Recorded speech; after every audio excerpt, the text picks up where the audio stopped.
Hello, our Bridging the Gap community. Andrew Nicastro, chief streamographer here, but also family member to veterans, which is why we were compelled to start this to talk about veterans and what they deal with. Alongside me, of course, is Dave V with Cape Ann Veteran Services, our special guest, Tiffany. But before we get started getting into everything, we always start with our mission. The mission of our podcast is to quiet the stigma of PTS and mental illness while providing compassion, empathy, and education for the life of a veteran. So we always start also by getting into some calls to action. If we can just bring that up, our friend Isaac in the other room. Yeah, he's the man behind the curtain. Thanks, he's Isaac. the man behind the curtain. He's Thank the you. man, Isaac, today. And the first one we always talk about is the veteran crisis line.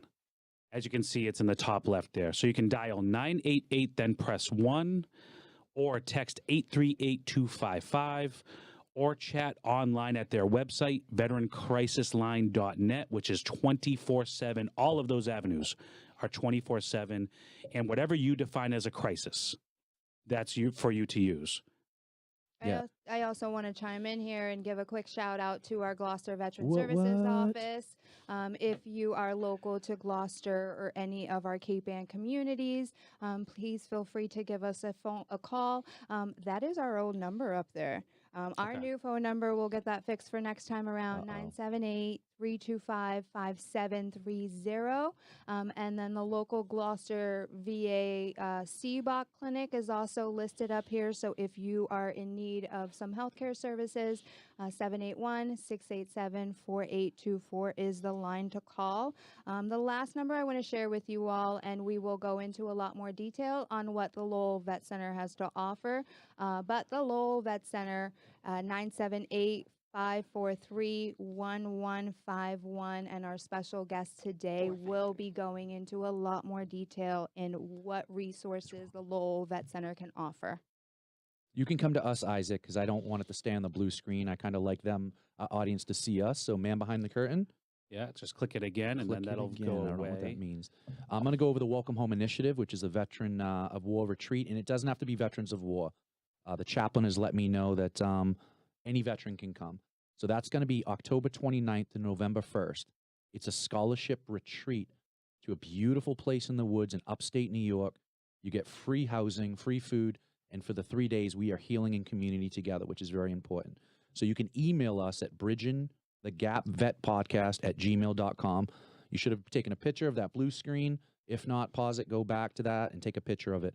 If you email us and say you want to be on this retreat, I'm going to sign you up and get you in. And it's, like I said, October 29th to November 1st. Awesome. And now we have a nice little transition into what are we going to do, V? So today I'm going to introduce you all to a special guest, Tiffany Lever. Tiffany Lever is our resource contact at the Vet Center. Tiffany is also a fellow female veteran. Yes. And Tiffany, take it over. Yeah. Tell us a little bit about yourself. Earlier years, tell us right before you kind of went in, what were you doing? So it was, let's say, I'll start with 2001, actually.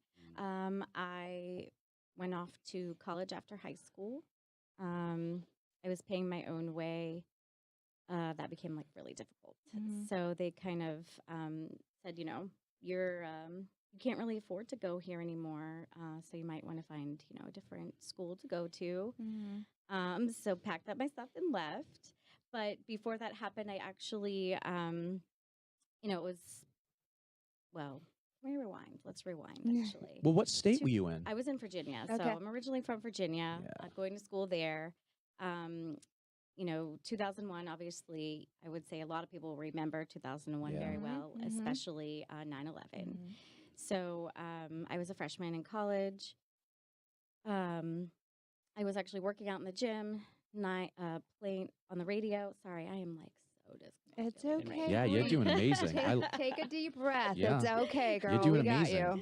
So I, you know, was a freshman in college. 9/11 happened. I remember that day very well. I was working out at the gym. Someone was like, "Oh, do you hear the radio? Like planes crashed into the Twin Towers." And I said, "No." Sort of left, you know, finished my workout, left, went back to my room, and actually saw the second plane crash into the tower, and our dorm room, just sort of erupted. People, were really upset, crying, trying to make phone calls. Nobody could make phone calls that day until much later in the afternoon. I had family in New York. My uncle then was working in the Pentagon. He just so happened to not be there that day. Wow. But I just remember after all of that occurred that I remember the conversation we had the next day. It was like a group discussion. People were sort of processing it. Professors were allowing time to process it. And I think the conversation sort of rubbed me the wrong way. And my thought was that I was really mad. I couldn't believe that this happened. And I felt sort of called to do something. Something you more. know? Yeah. And so if we fast forward a couple of years, 2003, before I was leaving college, I was talking with a friend who was on the cheerleading team with me. He was in the Army National Guard. And so I sort of asked him about that and told him to just put me in contact with the recruiter. So really, really easy, open and shut case for the recruiter. Signed me up, signed the dotted line. And That's I girl went power in right there. Oh, yeah. It is. September 2003. And I went in as a PFC.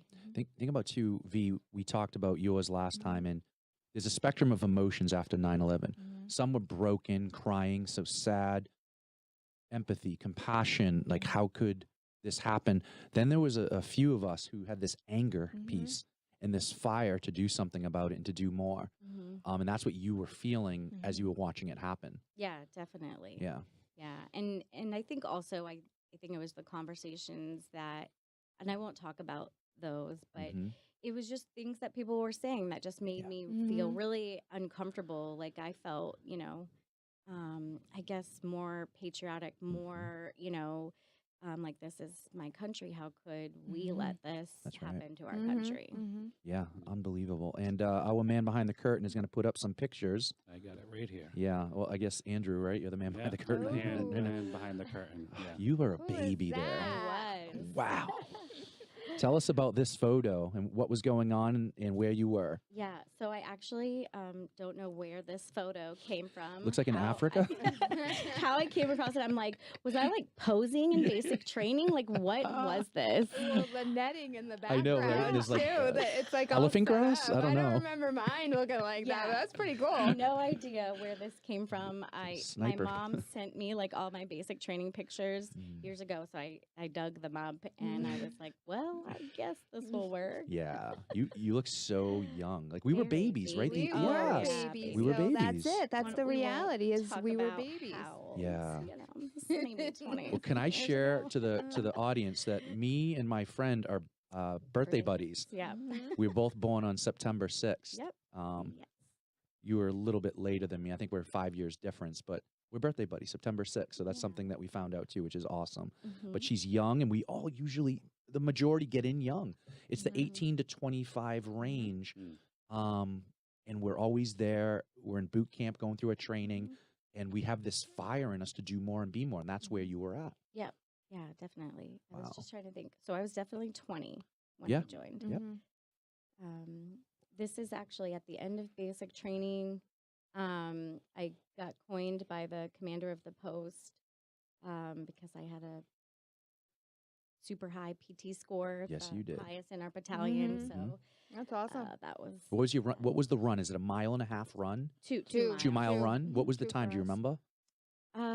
I don't. It was fast, obviously. It was something around like 15, Wow. 15, That's 30, awesome. something like that. And then it was push-ups, sit-ups, That's and then the 2 mile run. Yep. Yep. Yep. Amazing. I think that's changed since then. Has it? Oh, yeah, yeah, I think it's so. way I different think now. that do they include pull-ups in your PT now? I don't remember. It's called an ACFT, so it's an Army combat fitness test. So you're like, you have to run, you have to sprint, you have to actually carry, like Yeah. drag someone. Yes. You have to Wow. do a sort of pull up. Yep. My husband talks about it all the time. They have to take this like ball and sort of throw it like a weighted ball Yeah. and throw it a certain amount of distance it's a lot of different components. It's to now. represent more of a stress test instead of the Well, it's three. more realistic Yeah. to what you actually would have to Mhm. do. I would in combat or Yeah. Right. in an emergency Right. situation, physically having to carry something as opposed to. What do you mean? We're not you going to know. stop them in combat? Say, can we just run 2 miles? Or do you But pull wait up? a Get a minute, timeout. I can do 30-something push-ups. Can I isolate this Yeah. pull-up right now? Yeah. No, this is what it's transitioned. I think in all of the military as well. Mhm. I think the Marines do it as well. I'm not going to speak for the Marine Corps. It's been a while, but It's been a while. taking it back to the picture, she got Yep. coined, and now this is probably another Yes, officer in same the chain of yeah. command. Yep, Mhm. Yeah.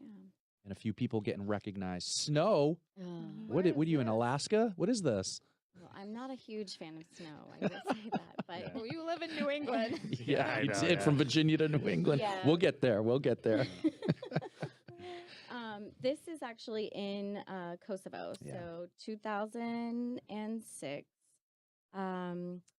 my unit in Virginia, well, actually, it was a bunch of us gathered together to make a unit, all different MOSs, different backgrounds. We created a unit called Liaison Monitoring Team. We had all sorts of fun nicknames. I won't describe those, but we deployed to Kosovo 2006 to 2007. But this was the first team that I was with in Kosovo. It was actually a multinational team. Mhm. We were made up of like a team of 11, 12. Our team leader was an officer. This instance, mine was a Ukrainian officer. Okay. And we had a Ukrainian sergeant, 2 of those on the team, but we were like a smaller fire Right. teams also. And interpreters, of course. Mhm. Kosovo is made up of Albanians and Serbians. So we had to have 2 interpreters generally with us at all times. Yeah. Just a quick question. Interpreters, are they usually, from the country that you're working in, or are they a part of the U.S. military? It's a No, good they're question. For us in Iraq, they Yeah. were from the country. Yeah. Mhm. It's like yes and yes. Some of them Are can be in American? uniform and be American and be contracted over, Yes. and then they also can be from the country and contracted over. Yeah. So it's multiple ways they get linguists in country to be with you. And just to speak on Kosovo, I was also there. It's like a peacekeeping mission, but it is a combat zone. Yep. Started in approximately 99 when ethnic Albanians, Serbs, Kosovo, the former Yugoslav Soviet. Republic of Macedonia, FIROM, like this whole part of the world was just exploding and just blowing up. And it's like you said, the peacekeeping mission and multinational NATO, European Union getting involved so we could all do it together. Mm. Instead of one country, America, go in, we try to do this together. Right. And we're seeing people from different nationalities and different militaries represented in this picture. Mm-hmm. Like you said, one is Ukraine. That's a really awesome photo. Yeah, it's and it's cool. not warm there sometimes. Yeah, it Sometimes doesn't it's look it. cold. Yeah, it's Clearly. comparable to Virginia, I think. Okay. I remember talking about that it was like comparable Yeah. to where we lived. Mhm. And I was like, okay, but. What is next, Andrew? Yeah, What do we yeah. got? Just click the button.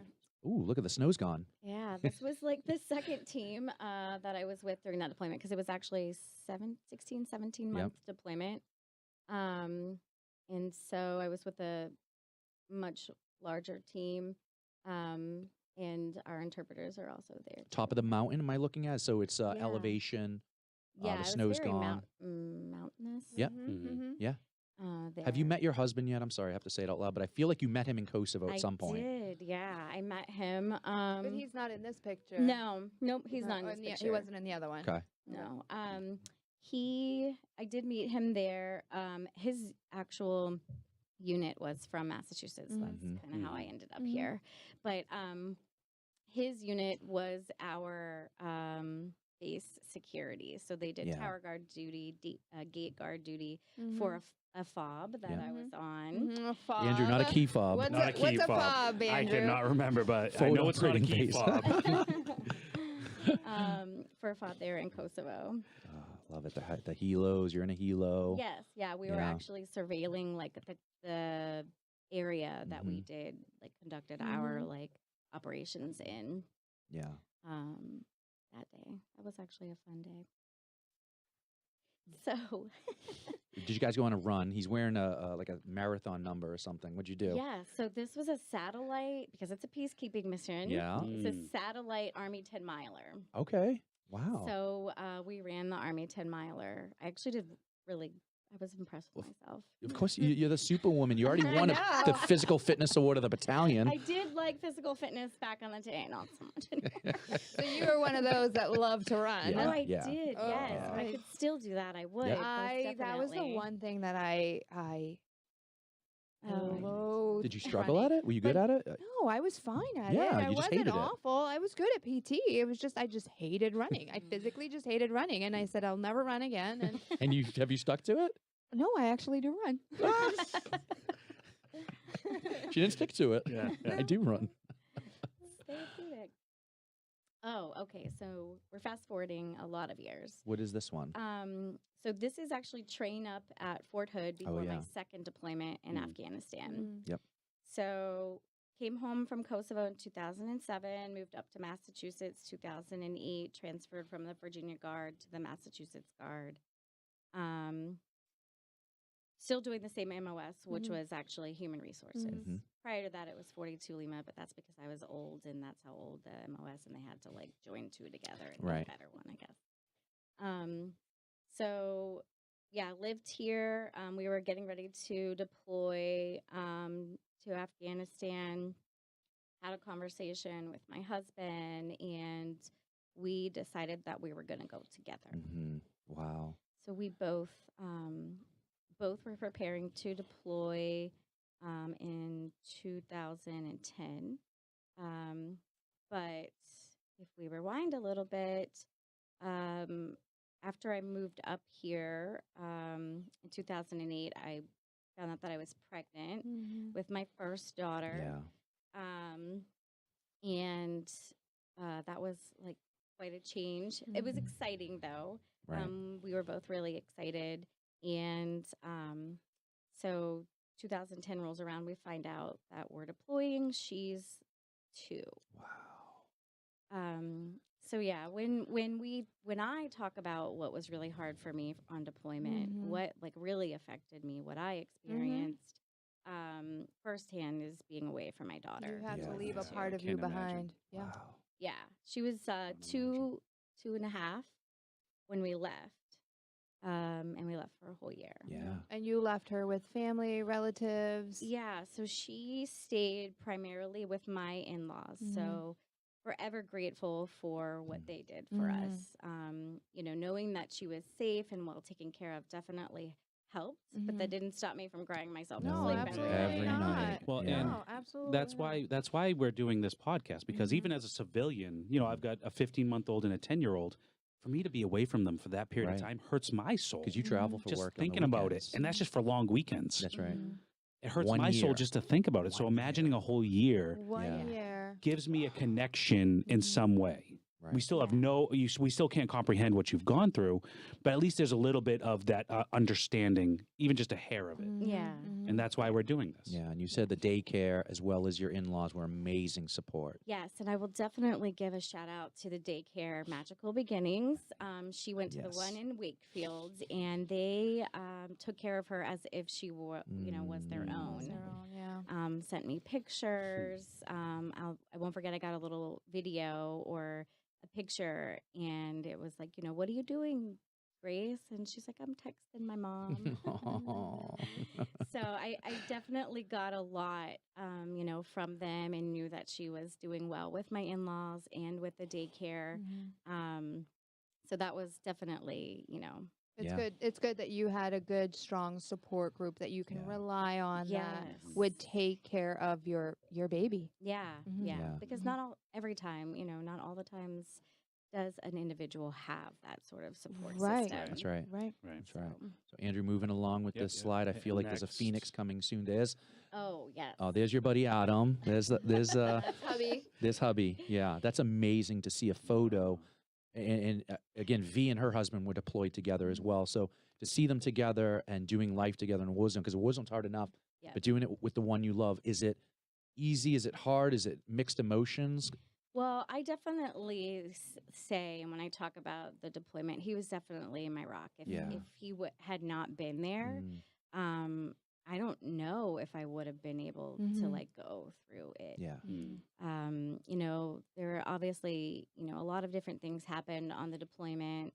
Um, you know, transitions with different roles that, you know, I had to do, whether, you know, it was him leaving Camp Phoenix where we stayed, or, you know, doing different jobs. Like, you know, sometimes um, we would flip flop and have to do different shifts for tower guard duty, Yeah. you know, when we'd sort of pass each other. But I still have to be so thankful that I was actually to see him Yeah. every day. Mhm. I didn't get to stay with him for most of the deployment, Right. but our then Sergeant Major actually took on priority to sort of create a policy where we could stay together. Oh, amazing.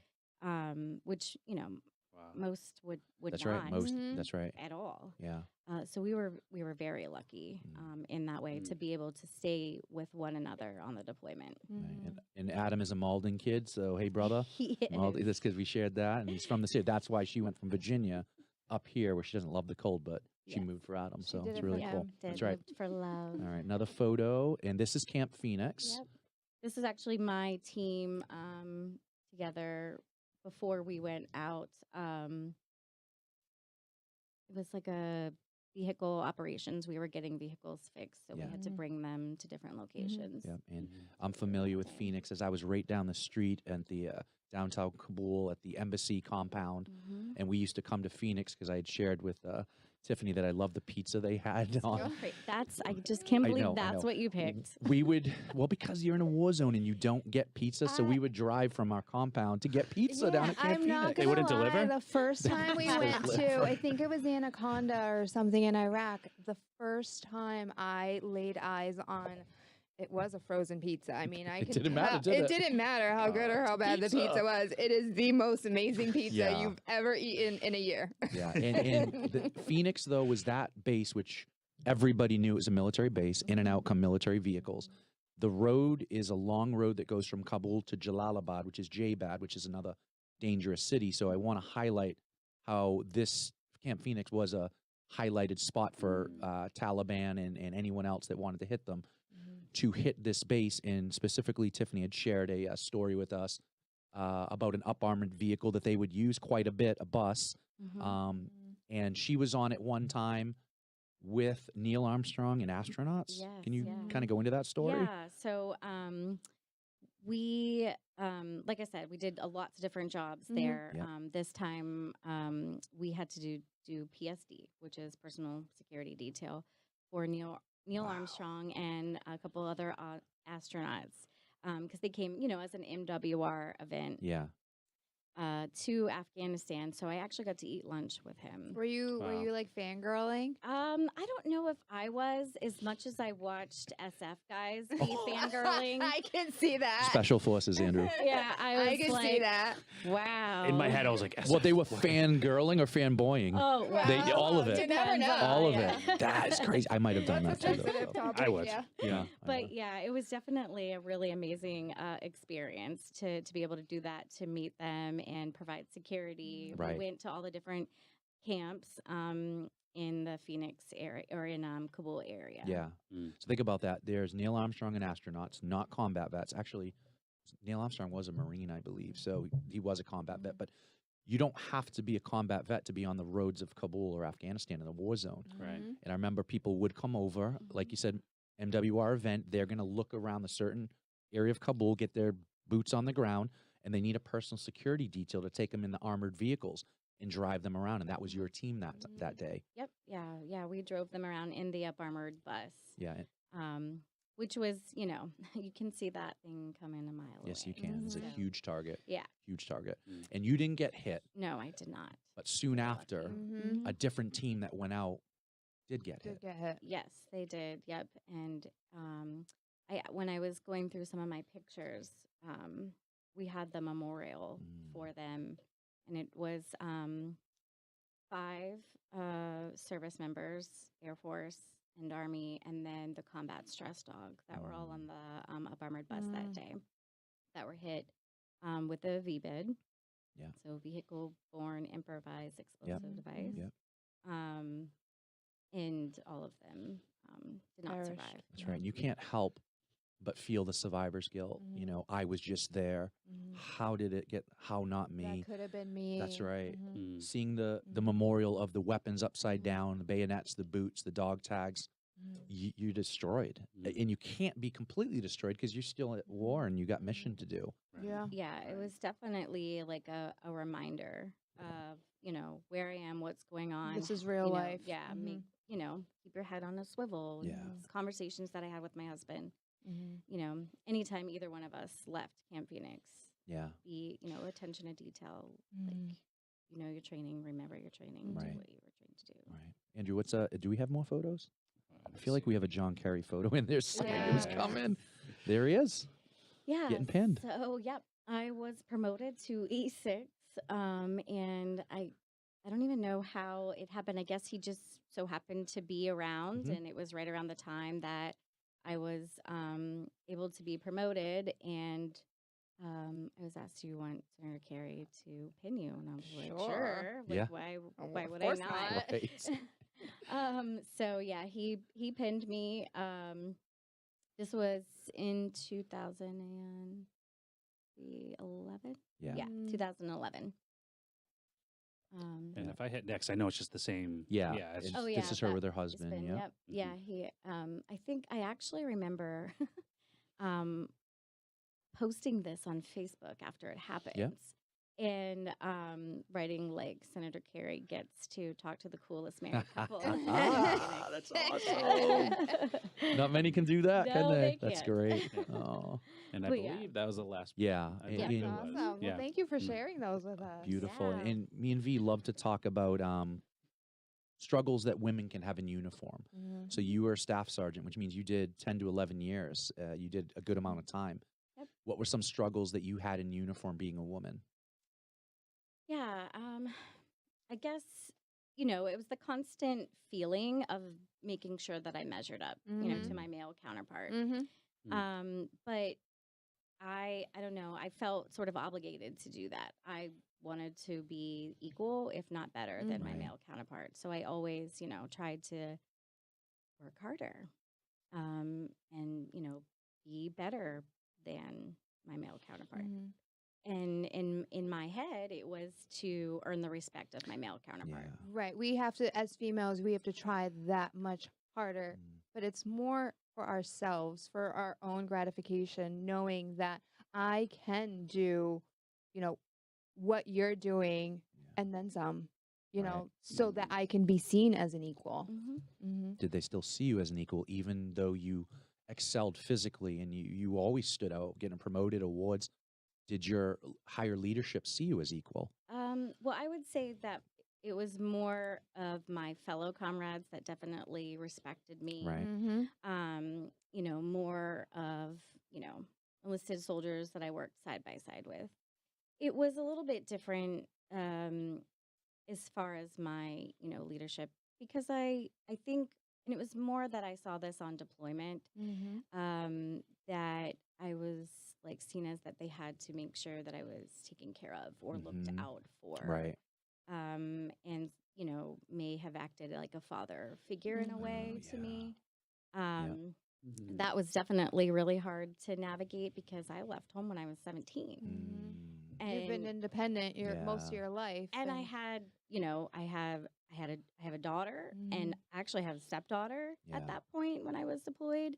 Like, I'm actually like a Mhm. grown. Right. Stop treating me like that. Yeah. Treat me like a soldier. Yeah, not I was like a going to say a daughter. grown ASS woman. I wasn't sure if I could say that, but Except I don't know if Andrew does the bleep Yeah. censor when we do this, Yeah. but But yeah, I mean, that's kind of how I felt. Yeah. But yeah, I think those were, two of the things for me. But, talking about like working harder, it's not something that I actually, it didn't bother me as much Mhm. Yeah. because I liked knowing that, what I did, Mhm. who I was, earned the respect of, my fellow comrades, and they, worked with me and saw Yeah. me for who I was, Mhm. not just a Mhm. woman, Absolutely. Yeah. but that I was another soldier. Yeah. And on top of that, you're a mother. Yeah. You're a mother. So you have that added stress that you have someone back home that you are constantly thinking of, but Mm. still mission mode. Yeah. Yeah. And, as a mother, like, yes, obviously men deploy, men have kids too. I've said this and, before. It's different, Mhm. yeah. And It's different. Yeah. Yeah, It of it course. is, and I don't know if it's more about like the societal pressures that we put on, our gender roles. Mhm. Because people would see it differently. Mhm. But I always say, my, male soldiers leave, and deploy, and they have kids too. And they do, but they have their loved ones, they have their girlfriends, their partners, their It's wives different. home taking care of the children, Mhm. where we are actively deployed Right. right alongside you. Mhm. You cannot take care of the children, but your mind, you cannot shut your brain off in the Right. same capacity that Yeah. a lot yeah. of men cannot. I mean, let's Yeah. not forget, you spent 9 months building a relationship with this little human. Wow. Mhm. Yeah. Even prior to Yeah. us Yeah. even seeing or feeling or Yeah. touching, That's you're, right. you're one being for 9 months. Yeah. Good point. Yeah. And so So- there's no doubt your connection, Mhm. in my opinion, I guess, is deeper than a male's would be, just naturally, Yeah. for the most part. And you get to 11 years. She's picked up Staff Sergeant E6, and Mhm. she's over the halfway mark to retire. And it's a huge decision now. Yep. Do I continue and do the 20, or do I get out? That is a huge mark over the 10 years as an E6. It was. I was in for 12 years, and it was like the end of both. Like I had already reenlisted once, so Right. this would be coming up again, and it was very, very hard decision. Yeah. I thought about it and didn't make the decision until the very last minute, but it weighed on a lot of things. There was, whether I would, further my career and look for the promotion to E7, whether I was going to be able to handle another deployment and be away Mhm. from my Right. daughter again, because, the Guard actually, contrary to what people believe, the Guard is on like a 4-year rotation. Our units here, at least in Massachusetts, deploy every 4 years. Mhm. So there was a good possibility that I could have 2 more deployments in front Yeah. of me. Mhm. And it really came down to me not wanting to do that again. Yeah. And you made the decision to leave. So you come and transition from military life back to civilian life. What did you do? So let's see, where was I at that point? So I'll rewind a little bit. And when I came back from Afghanistan, I went back to school. I went to Salem State Okay. and got my bachelor's degree Mhm.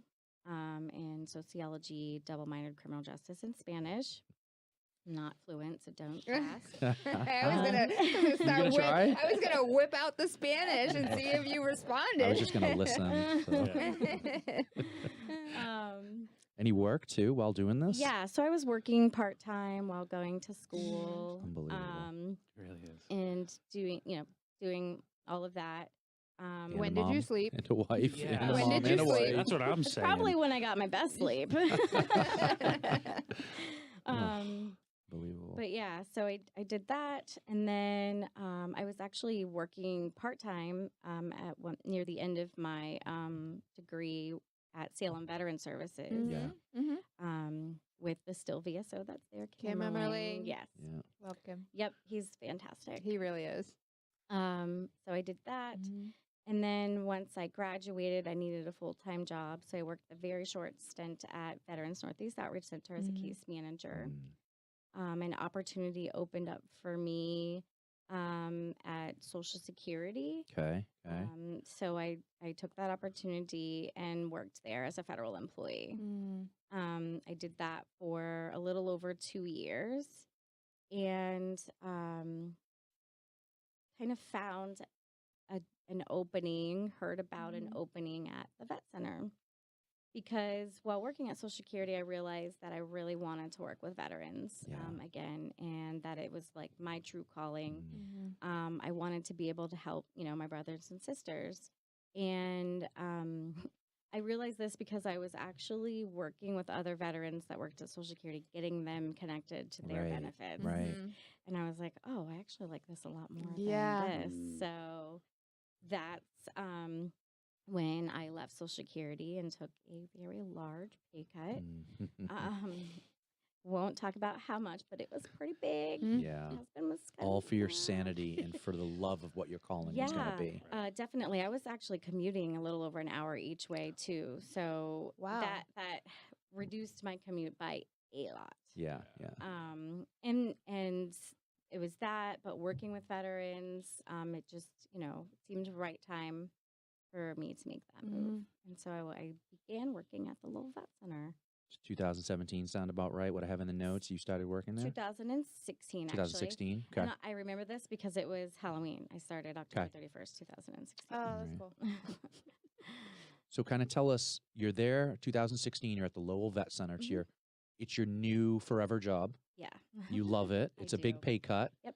And you're working with people, leaders in certain positions. Rich Barbados is right. Oh, yes. Yeah. Right? Yep.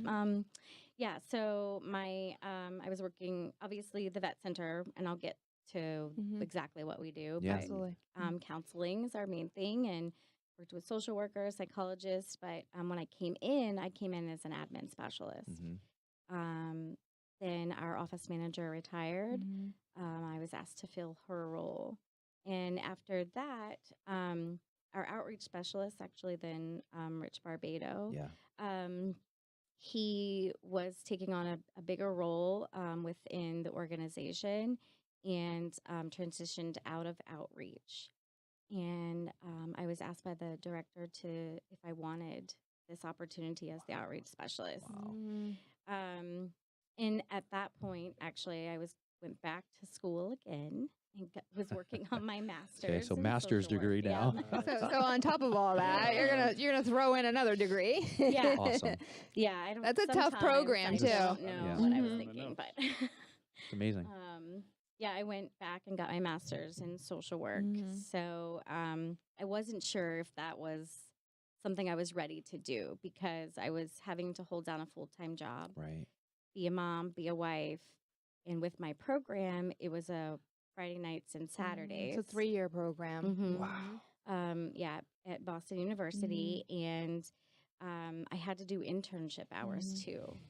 And that program is very mentally involved as well, Yeah. right? I mean, if I remember correctly, Yeah. Adam went through the same program recently, and there's a lot about yourself that you learn Wow. through that program. Yeah, I would say that the program really teaches you how to self-reflect, and that's Mhm. probably where I spent a lot of time processing all the things that I never processed Wow. from serving, from early on from my Kosovo deployment to deployment to Afghanistan, being away from my daughter. Like that is where I really learned about who I was, and sort of what my limits. So 2 Right. years after you got out of the service is when you really started processing, roughly.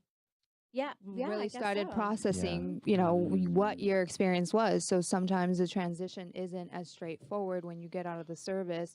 You don't automatically, develop post-traumatic stress, or you don't automatically start having troubles with transitioning into the civilian world. Yeah. It happens over time when there's a large shift in what is happening Yeah. with you internally and personally. And Tiffany didn't know she was going to process all Yeah, of this. yeah. You spoke in your testimony what worked for you, and it was the mindfulness and the yoga. For me, it was trauma retreats. It was trauma therapy. Yeah. But to And- me, it was something that helped me. The yoga and the meditation Right. for me was more learning to love myself Mm. again. So I didn't even Mhm. realize that I didn't love Yeah. myself until I started doing that. Right. Mhm. And you're Mhm. processing now in your master's degree at BU, Mm-hmm. and it's just all coming out. Mhm. Yeah, it is, and it was actually a pretty healthy way, I Mhm. think, Yeah. compared to what others Mhm. others may Right. experience. Yeah. But the cohort, that's what I reference, is the same group of people that we went through the program with. Yeah. They were really amazing. We actually happen to have an all women cohort Wow. of all different ages. So other mothers, other, even family members of veterans. I had a couple veterans in the cohort with me. So it was actually really, really amazing experience. Mhm. A lot of work, a lot of stress, exhaustion. But yeah, that was 2017 is when I started that program. And after, a little bit of going back and forth, I did decide, that I will transition into the outreach role. Yeah. Um, and it looked a lot different. It wasn't like an automatic takeover. There was still, the gap of being the office manager and not having that, person to be there. So I sort of did a little bit of everything, and going to school and doing my internship hours. So I was working a Right. lot during the Yeah. next couple of I want years. to highlight too that you got to a point where you were doing your degree, full-time job, a mom, a wife, processing your life's work, and it got to a point for you where it got really hard, Oh, yeah. and you were ready to quit. And Mhm. a veteran whom you are married to Well, came to your support. He's not a veteran. He's still active. Oh, is he active? yeah, Oh, he's he was still in. He's active. active. He's still in, yeah. He's still in. Mhm, So, mhm. okay, so a man you served with, also served with in life, Mhm. said something to you and supported you in that moment. Yeah, I definitely got to a point where I said that I was ready to quit. Yeah. And he looked at me and he's like, "You've never quit anything, so Mhm. why would you do that now?" And I was like, "Okay, I guess I have to now." That's all you needed, right? That's all you needed. Just Just that little support. motivation, that Yeah. little support. Yeah. He picked Yeah. you up. You just knew Yeah, the he right thing to did. say. Yeah, Yeah. well, he should. He knows me very well. Well done, Adam. Well Well, done. you're married to Don't know him. you, but Yes, well done. Yes, yeah. I would definitely say we have been there for each other through a lot. Mhm. So we know what to do when we need to do it. That's good. That's a healthy relationship right there. Oh Yeah. yeah. So here we are talking about you are in the Lowell Vet Center now Mhm. and talking about what is the Lowell Vet Center, Mhm. what do you do? Yeah, tell us. Yeah, now we want to know all about it. Okay. Yeah. So actually, my favorite part, not talking about myself. I think that's knew that. everybody. I That's knew that. everybody. Yeah, we know. But yeah, so the Vet Center is a mental health counseling center, community based. We work with veteran service members and their families. We provide individual, group, family, and couples counseling.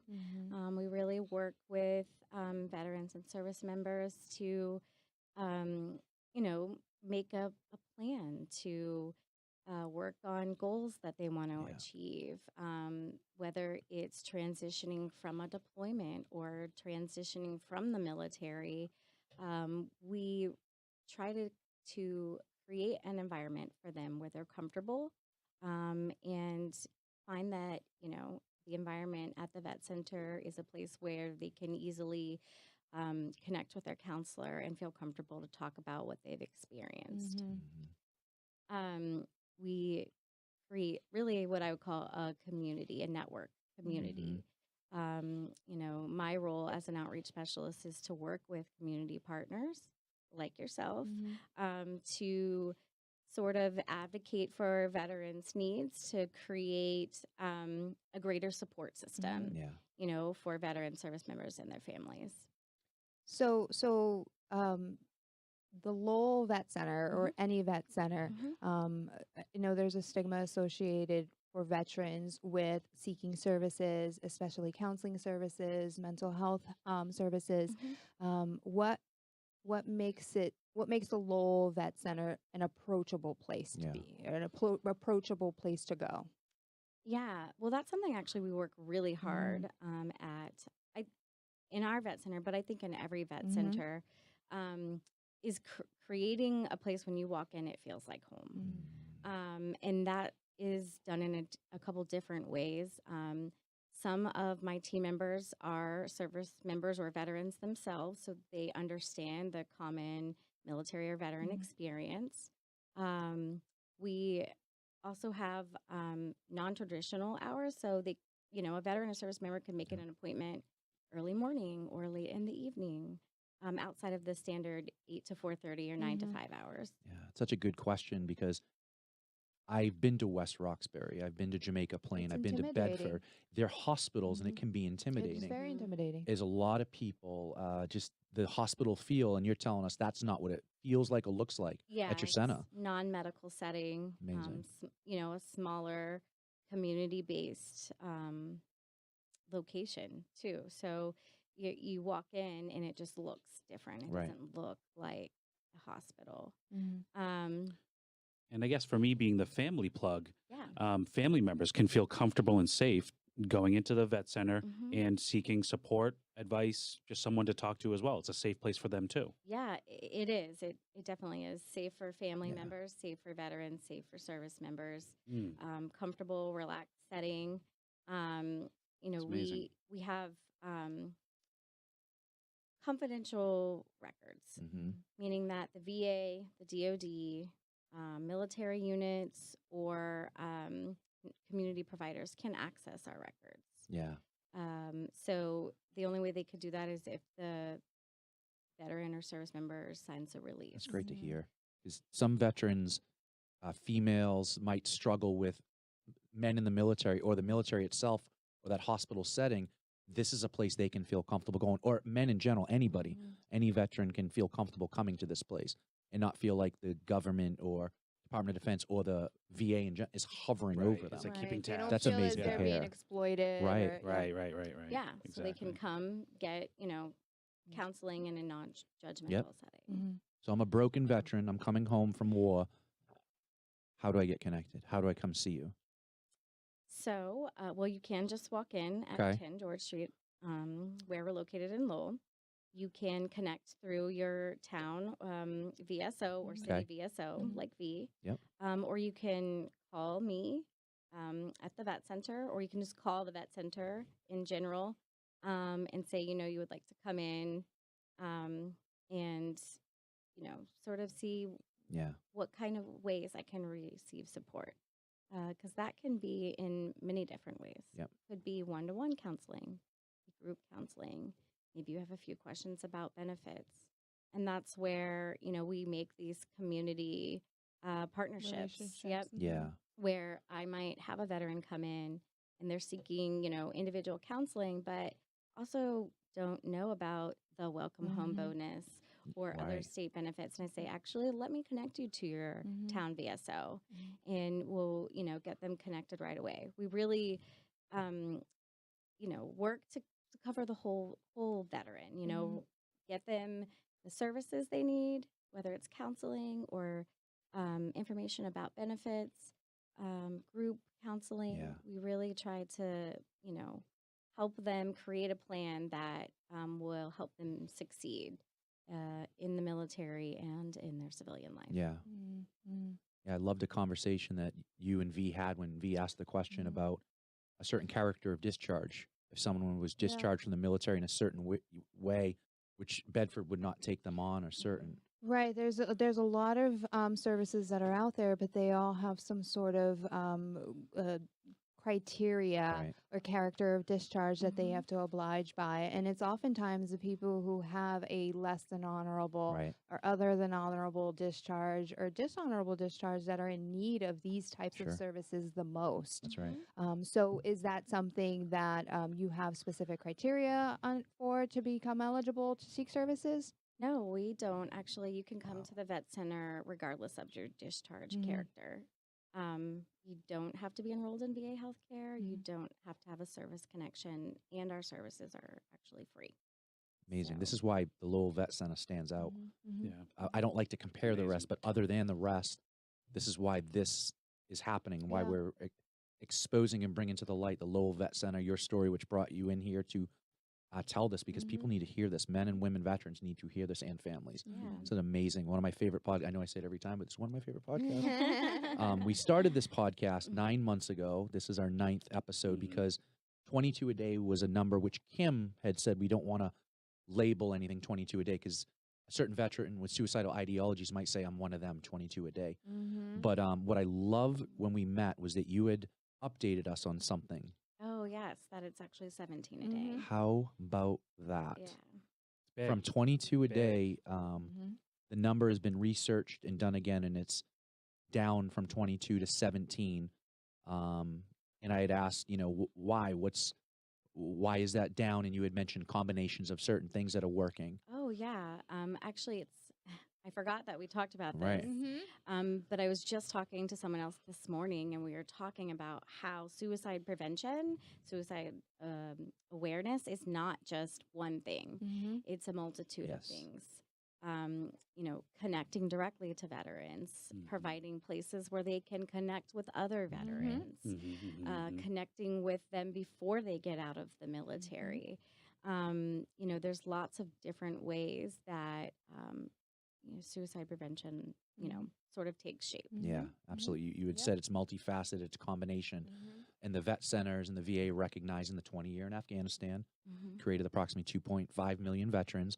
And we're starting to learn that podcast, vet centers, exposing it all and the combination of it all, saying it out loud. Bringing it all to light and taking away the stigma that's right. associated with it. Yeah, we can say it. Suicidal, homicidal, the spectrum in between, all the things we feel and think. It's real and it's crushing them, but let's expose it to the light. And that's what we're doing. You have a call to action. If you were to look at which camera, Andrew? That one right there? Look at the one next to V. Look at the one next to V. You're going to tell the veterans out there about an ending call to action. What would you like from them, or speak for the Lowell Vet Center? So if you're a veteran, service member, or family member of a veteran, and would find yourself in a situation that you need support, you can reach out to a vet center. We actually have 7 in Massachusetts. You could call any one of those. You can Google vet center, and I promise the first link will come up. It's the closest one to you, and you can call them and get connected to us. You don't have to do it by yourself. Yeah. We have outreach specialists like myself who have served. We have counselors. Some of those have served who can help you, work through the transition that you are experiencing, whether it's from the military or from a deployment. And we're here, and we want to talk to you. We want to help you and get you to a point in your life where you're reaching the goals that you have set for yourself. Perfect. Thank you. Veterans, Beautiful. we love you. We don't want you taking your life. We want to keep lowering that number. 17 is not low enough. We want it to be too many. That's right. We want it to be all the way down. Don't do it. Don't sit in the dark on your own. We don't want you addicted, self-harming. Definitely that thought process and the roller coaster ride of emotions, unable to breathe, the pain inside. We need to expose it, be in community, whether it be the coffee socials on Friday. That's right. On Friday mornings, connect, walk into V's office and connect with veterans. We don't want you taking your life. We care too much about you, your family, this community. That's why this podcast is happening. We want to say the hard things out loud, not hide it anymore. So we love you. Connect with us. We always have the crisis line, and we always have the Bridging the Gap Vets podcast at gmail.com. If you want to talk to V or myself or Andrew or anything, we will get you connected. So we love you, and we don't want you to be hurt. So, And family members, you don't have to do it alone either. Reach out to the vet center for help. Call V. Go to the coffee redirect socials. you to the vet center. Yep. Yep. I went to one of the coffee socials, and it was just great to talk to veterans. The coffee socials are for everyone. There's a big misconception that it is only for veterans. Our local veterans coffee social is open to anyone. So if a family member has a loved one that they're concerned about and they want to just come in and just experience what the coffee environment is like, they're welcome to come in and converse with fellow veterans, kind of get a feel for what it is that we do, maybe develop or establish a relationship with myself or anyone in there, to kind of help open that door for that veteran or that individual that is in need of additional services. So it is just a little stepping stone to kind of help guide you towards something better. You should not be alone ever. Right, never. Substance use is never the answer, and again, never being alone is never the answer. We're a team. We're a team. Vets, we stick together, even the active duty, your husband, but Andrew and the community and family, we're now a whole team taking these numbers and the suicide, depression, anxiety, taking it down together. And that's why we're here. That's why we're doing this. Thank you, Tiffany. Thank you, Thank you Tiffany. so You did much. awesome. Amazing. Thank you. Great job. So that's episode 9 in the books here, folks. We Check it thank out. you all so much. See you next month. See you next month. See you next month. Thank you all.